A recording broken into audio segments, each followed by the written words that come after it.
अस्सलाम वालेकुम बच्चों। आज हम नाइन्थ क्लास बायोलॉजी 5 चैप्टर का topic stomach as an organ discuss करेंगे। बच्चों, इस टॉपिक में हम देखेंगे कि जो मैदा है वो बतौर आर्गन क्या काम करता है और इसके अंदर कौन कौन से टिश्यूज़ पाए जाते हैं। तो बच्चों, हम लास्ट टॉपिक में पढ़ चुके हैं कि जब एक जैसे सेल्स मिलते हैं तो टिश्यूज़ बनते हैं, और जब एक जैसे टिश्यूज़ मिलते हैं तो आर्गन बनते हैं। तो जो ये मैदा है या स्टोमक है, ये एक आर्गन के तौर पे काम करता है। तो इसके अंदर हम देखेंगे कि कौन कौन से टिश्यूज़ होते हैं और वो टिश्यूज़ कहाँ कहाँ पाए जाते हैं और क्या क्या फंक्शंस परफॉर्म करते हैं। तो देखते हैं वन बाय वन। तो जो स्टोमक है इसके अंदर ना 4 तरह के टिश्यूज़ होते हैं। 4 तरह के टिश्यूज़ होते हैं। एक को कहते हैं एपिथेलियल टिश्यूज़, दूसरे को कहते हैं कनेक्टिव टिश्यूज़, मसल टिश्यूज़ और आउटर कनेक्टिव टिश्यूज़। यानी हम कह सकते हैं कि 4 तरह के टिश्यूज़ मिलकर आर्गन यानी स्टोमक बनाते हैं। तो एपिथेलियल टिश्यूज़, दूसरा कनेक्टिव टिश्यूज़, मसल टिश्यूज़ और आउटर कनेक्टिव टिश्यूज़। अब ये जो चारों टिश्यूज़ हैं इनको हम वन बाय वन डिस्कस करेंगे कि कौन सा टिश्यू कहाँ पाया जाता है और क्या फंक्शन परफॉर्म करता है। तो अब आते हैं पहला टिश्यू जो है एपिथेलियल टिश्यूज़। जो एपिथेलियल टिश्यूज़ है बच्चों, ये इनर वॉल है स्टोमक की, यानी जो मैदा है उसकी जो अंदरूनी वॉल है, ये देखें जो मैदा है इसकी जो अंदरूनी वॉल है वो एपिथेलियल टिश्यूज़ की बनी हुई है। यानी जो हमारा स्टोमक है उसकी जो इंटरनल वॉल है या जो अंदरूनी दीवार है वो किस चीज़ की बनी हुई है? एपिथेलियल टिश्यूज़ की बनी हुई है। और ये जो एपिथेलियल टिश्यूज़ है वो 2 तरह की सिक्रीशन को खारिज करता है। अब हम देखते हैं कि वो सिक्रीशंस कौन कौन सी हैं और वो क्या क्या फंक्शंस परफॉर्म करती हैं। देखें जी, जो एपिथेलियल टिश्यूज़ हैं वो जो पहली सिक्रीशन खारिज करते हैं उसको हम कहते हैं म्यूकस, और जो दूसरी सिक्रीशन खारिज करता है उसको हम कहते हैं गैस्ट्रिक जूस। पहले हम देखते हैं जो म्यूकस ये खारिज करता है या सिक्रीट करता है म्यूकस, उसका क्या फंक्शन है। तो बच्चों, जो म्यूकस है जो यानी एपिथेलियल टिश्यूज जो म्यूकस को सिक्रीट करता है या खारिज करता है, उसका मेन फंक्शन ये होता है कि जो मैदा की जो अंदरूनी दीवार है उसको HCl से यानी जो हाइड्रोक्लोरिक एसिड मैदे के अंदर यानी जो तेज़ाब होता है उसके असर से बचाया जाए, या उसके असर से बचाने के लिए वो म्यूकस खारिज करता है। और म्यूकस जो है वो अंदरूनी दीवार को एसिड से प्रोटेक्ट करता है। तो उसके बाद हम देखते हैं कि जो दूसरी उसकी सिक्रीशन है वो कौन सी है और वो क्या फंक्शन परफॉर्म करती है। जो दूसरी सिक्रीशन है उसको हम कहते हैं गैस्ट्रिक जूस, यानी गैस्ट्रिक जूस एपिथेलियल टिश्यूज खारिज करती है। और गैस्ट्रिक जूस के अंदर एक इम्पोर्टेंट एंजाइम होता है जिसको हम कहते हैं पेप्सिनोजेन। और ये जो एंजाइम है पेप्सिनोजेन, ये प्रोटीन की डाइजेशन करवाने में हेल्प करता है।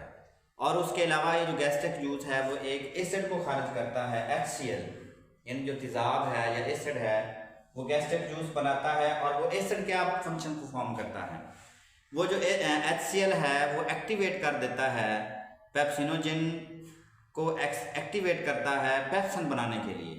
यानी वो पेप्सिनोजेन से पेप्सन बनाता है जो मज़ीद आगे डाइजेशन करवाने में हेल्प करता है। तो हम ये कह सकते हैं कि जो मैदे की जो अंदरूनी दीवार है वो एपिथेलियल टिश्यूज़ की बनी होती है और उसके अंदर 2 तरह की सिक्रीशंस खारिज होती हैं। एक को हम कहते हैं म्यूकस, जो मैदे की जो अंदरूनी दीवार है उसको एसिड से यानी HCl से प्रोटेक्ट करती है। और दूसरी जो इसकी सिक्रीशन है उसको हम गैस्ट्रिक जूस कहते हैं। और गैस्ट्रिक जूस के अंदर एक इम्पोर्टेंट एंजाइम होता है जिसको हम पेप्सिनोजेन कहते हैं। और जो पेप्सिनोजेन है वो प्रोटीन की डाइजेशन करवाने में हेल्प करती है। और उसके अलावा जो गैस्ट्रिक जूस है वो एक इम्पोर्टेंट एसिड भी बनाता है जिसको हम HCl कहते हैं। और जो HCl का मेन फंक्शन क्या है, वो एक्टिवेट करता है पेप्सिनोजेन को, ताकि वो पेप्सिन बनाए और इससे मज़ीद आगे डाइजेशन करवाने में हेल्प मिले। अच्छा, उसके बाद हम आते हैं दूसरे टिश्यूज़ की तरफ। जो दूसरा टिश्यूज़ है उसको हम कहते हैं कनेक्टिव टिश्यूज़। कनेक्टिव टिश्यूज़, और जो कनेक्टिव टिश्यूज़ है उसका मेन फंक्शन होता है, उसने जो हमारा स्टोमक है या जो मैदा है उसको सपोर्ट फ्राहम करनी होती है या उसको सहारा नहीं देना होता है। और ये बहुत हसास सेंसिटिव लेयर होती है, क्योंकि इसके अंदर ब्लड वेसल्स होती हैं, इसके अंदर नर्व्स होती हैं, इसके अंदर लिम्फेटिक्स होती हैं। तो इसलिए हम कह सकते हैं जो कनेक्टिव टिश्यूज़ वाली लेयर है, या हम जो कह सकते हैं जो एपिथेलियल के जो बाहर वाली लेयर है उसको हम कनेक्टिव टिश्यूज़ कहते हैं। और ये कनेक्टिव टिश्यूज़ बहुत सेंसिटिव होती हैं, क्योंकि इसके अंदर ब्लड वेसल्स होती हैं, इसके अंदर नर्व्स होती हैं और इसके अंदर लिम्फेटिक्स होते हैं। उसके बाद आते हैं तीसरी लेयर, यानी जो कनेक्टिव टिश्यूज़ के आउटर वाल होती है, जो उसके ऊपर वाली लेयर है उसको हम मसल्स टिश्यूज़ कहते हैं। मसल टिश्यूज़ यानी जो तीसरी लेयर है उसको मसल टिश्यूज़ कहते हैं। और ये मसल्स भी ये स्मूथ मसल्स होते हैं, यानी ये इनवॉलंटरी होते हैं। इनकी जो रिलैक्सेशन या जो कॉन्ट्रैक्शंस होती है वो हमारी मर्ज़ी से नहीं होती, ये ऑटोमेटिक ये अपना फंक्शन परफॉर्म करते रहते हैं। तो जो मसल्स टिश्यूज़ हैं इसके भी आगे 3 टाइप्स हैं। एक को हम कहते हैं लॉन्गिट्यूडनल, यानी जो ये लंबूतरे होते हैं, और दूसरे सर्कुलर यानी ये गोल होते हैं, और जो तीसरी इसकी टाइप है वो ओब्लिक यानी ये तिरछे होते हैं।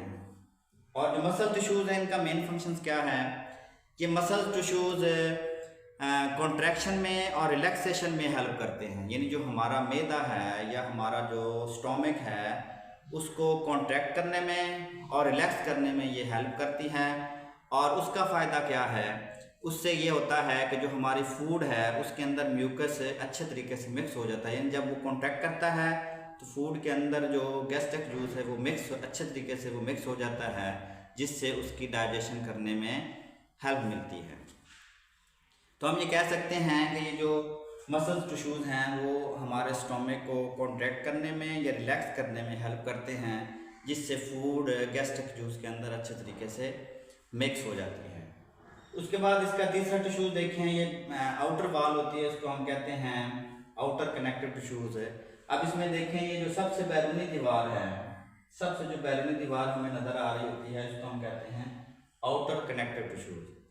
और आउटर कनेक्टिव टिश्यूज़ का मेन फंक्शन क्या है, इसका मेन फंक्शन ये होता है कि इसने प्रोटेक्ट करना होता है स्टोमक को, ताकि कोई बैरूनी फोर्स या कोई बैरूनी एजेंट मैदा को या स्टोमक को नुकसान ना पहुंचाए। और उसके साथ साथ इसने सपोर्ट करनी होती है, यानी मैदा को सहारा देना होता है ताकि वो अपने फंक्शन को प्रॉपर तरीके से अंजाम देता रहे।